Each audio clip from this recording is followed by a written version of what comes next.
Hey guys, Woody the Unexceptional Gamer, and welcome to Mail Monday, weekly series not so much about the gameplay, I almost forgot, not about the gameplay, but about your questions and my answers to them.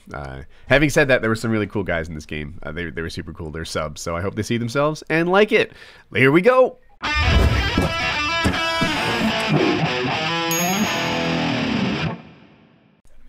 Verbally abusive uncle. I'm only 15 years old, but I'm somewhat tall and typically estimated to be older than that, just in case it affects anything.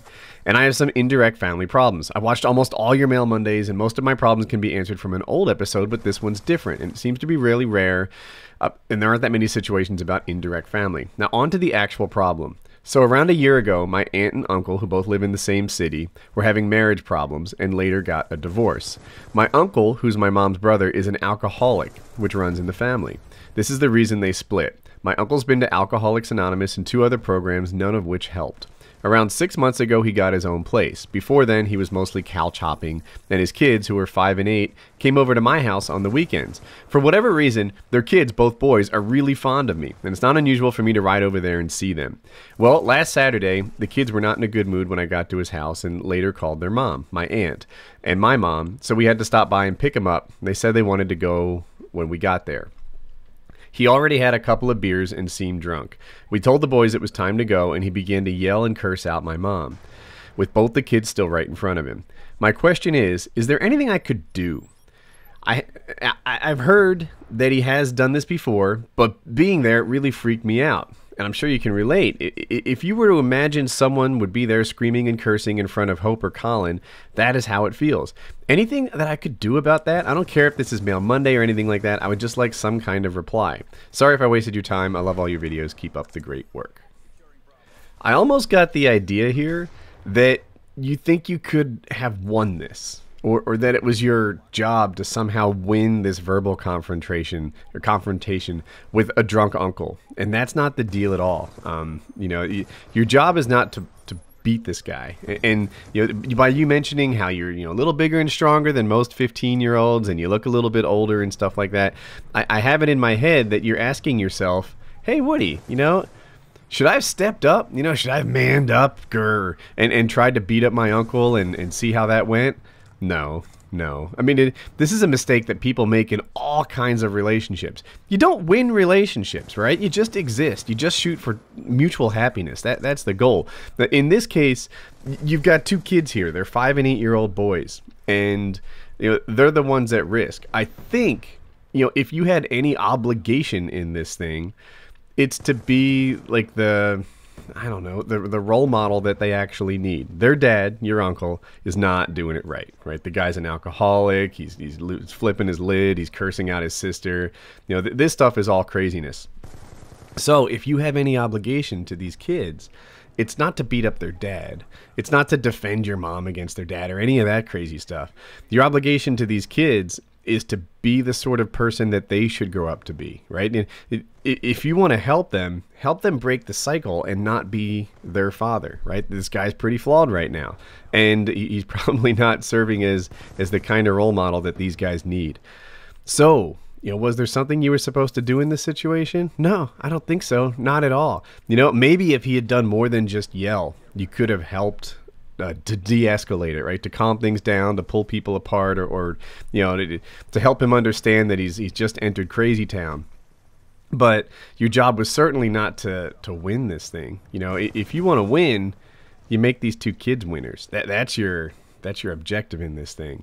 It's certainly not to take care of their dad, which is the vibe I got from your letter. It sounds like you handled it almost perfectly, but when it comes to scarring the kids, ruining their mental image of their father, putting him in his place or something like that, that's not a step in the right direction anyway. All you need is don't talk bad about their father, don't cause trouble, just be the sort of person that they look up to, and you're golden. Hey Woody, I'm 14 and I broke my arm this past Friday. On Friday, in the last period of school day, me and some friends started to play kickball. Towards the end of the period, I was running from third to home, nicely done, and I slipped and fell on my arm. My forearm bent towards my body, and it turns out I broke both bones. Now I have a cast from my bicep to my hand, and I can't bend my fingers without feeling intense pain. I remember you had surgery on your hand, and I wanted to know if you should deal with it, because I've been having trouble sleeping or just getting comfortable. Showering is a pain, and the stuffing beneath my elbow is gone, and it itches like crazy. I have to live with this cast for 5 weeks before getting a short cast for 3. This is my first break, and I don't know how to deal with it. Any reply would be fantastic. Dude, you're in luck. I have had this exact same injury. I wasn't 14 when I got it. I was 17, but I was bracing my fall. And mine wasn't a kickball game. It was a car accident. But I put my hand out to brace my fall, and I broke both the bones in my forearm. Just like you, I got a cast from my hand to my bicep, and then a couple weeks later, I got a cast that sort of just covered my forearm and hand. Let me give you my broken arm tips. 1, do not get the inside of the cast wet. Don't do it, don't do it, don't do it. When they took my cast off, I literally had mold growing inside my cast and on my arm, and it was terrible. It smelled bad, and it was a mess. And do not get the inside wet. Also, another thing, your arm shrinks, right? In the cast. Atrophy is a big part of it. You probably knew that already. You're going to lose some muscle mass in your forearm and in your arm.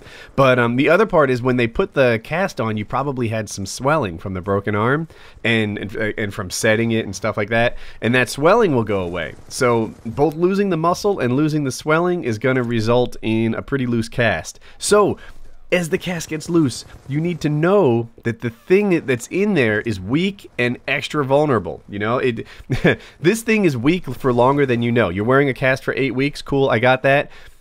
But for like 16 weeks, you're going to have a weak arm. I used to be a lifeguard on the beach. You guys probably hate these stories.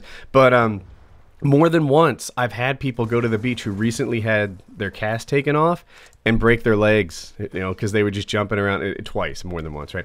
But twice, I've seen different people jump in the little waves. Like the waves aren't even up to their knees yet. They're just taking it kind of easy, jumping in the water and, you know, landing on like an uneven surface like the sand, and they re-broke their legs. This is a big deal.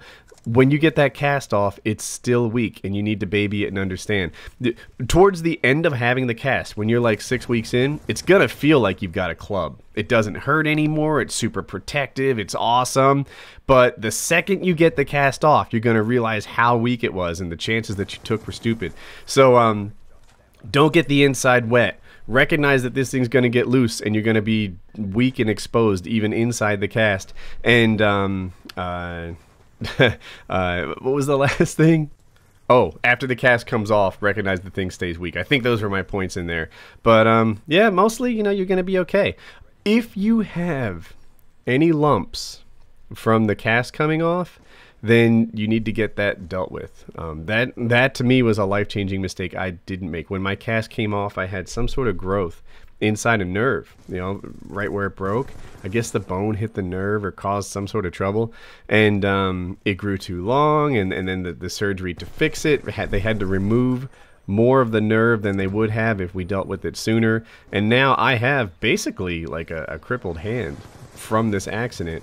And the real mistake I made was that I let the thing grow too much. It was my doctor's mistake in hindsight. He was like, it's not growing, and you know, he'd like try to measure it, and it was tricky because at the same time that the thing was growing, I was getting stronger and leaner, and I was becoming an athlete, and you know, so it was like, well, does this thing just look bigger because my forearm is getting so much bigger and stronger, or is it actually bigger? And it turns out it was actually bigger, and I should have gotten a second opinion faster or whatever. But that's another thing.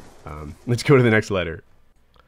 Hey Woody, I'd like to start off by saying I've watched every episode of Mail Monday a dozen times, and I feel like I've used most of your advice and it works well. Now here's my problem. I'm 18 years old, I live in England. I have a girlfriend and we've been together about 3 years. Recently, I met a girl on Xbox Live through Game Chat. She added me on Facebook and she comments on most of the stuff we do on Facebook. So the problem is that I posted a status and this girl commented, and we talked about the status and had a joke in the comments section. I guess my girlfriend read the comments because now she's annoyed, insecure, and jealous about the whole thing. I explained to her that I only know this girl through Xbox Live. Also, I only talk to her when she comments on my stuff. My girlfriend did what she does, and she disregarded it by saying whatever, which is her response to when she's been proving wrong. I try as hard as possible to be the best boyfriend, but I'm stumped on this one, man. I really appreciate any help you can get me. Dude, jealousy's an interesting thing, right? There are people who get upset when people aren't jealous, right? They feel like they're not cared for. There are other people who get upset when they are jealous. That's where you are. You're like, hey man, back off. You have no reason to be jealous here. I know in my heart that I'm devoted to you and I want to be a super boyfriend. Leave me alone with your jealousy. It's just another piece of drama that I don't really want in my life, right? These are the different ways that people feel with jealousy. Your girlfriend clearly doesn't like you talking to other girls. And her response is not that inappropriate, to be honest with you. There are lots of couples who work the same way. The truth is, my wife and I don't really have friends of the opposite sex. If I have a coworker or something I talk to, then that's unavoidable. But the notion that she carries on and has like Facebook friends with guys and stuff, that's just not how we operate. You might operate under different parameters. You might find that to be crazy, but for us, that's how we go. Your friends are supposed to be same sex, and imagine some guy was Facebook commenting on your girlfriend's stuff and that they were playing games together and they were laughing and they were sharing jokes. Guys, I know guys. He wants to nail her. He does. He does, right? A guy is not making Facebook friends with your girl and laughing at jokes and stuff like that and thinking of her as only a friend. He has a motive 99% of the time. I'm not saying that no guys talk to girls without that end, but there's a thing going on here. If he's liking their stuff on Facebook and doing jokes and playing with her repeatedly every night, he'd tap that. He would. That's... even if he's not actively going at it, he's tossing around the idea in his head. Your girlfriend probably has these same concerns. She probably spots this girl as a competitor and says, you know what? She's liking his stuff on Facebook. She's hanging out with him at nights. They share this gaming thing. Maybe you and your girl don't have that in common. And she feels threatened. It just means that she cares about you, and you need to be the super boyfriend that alleviates this fear of hers, whether that be through, leaving your Xbox girl to only Xbox and not Facebook anymore. I don't know. But do something that makes your girlfriend feel better, because it's not completely unreasonable to feel bad when your boyfriend is chatting up girls on Facebook.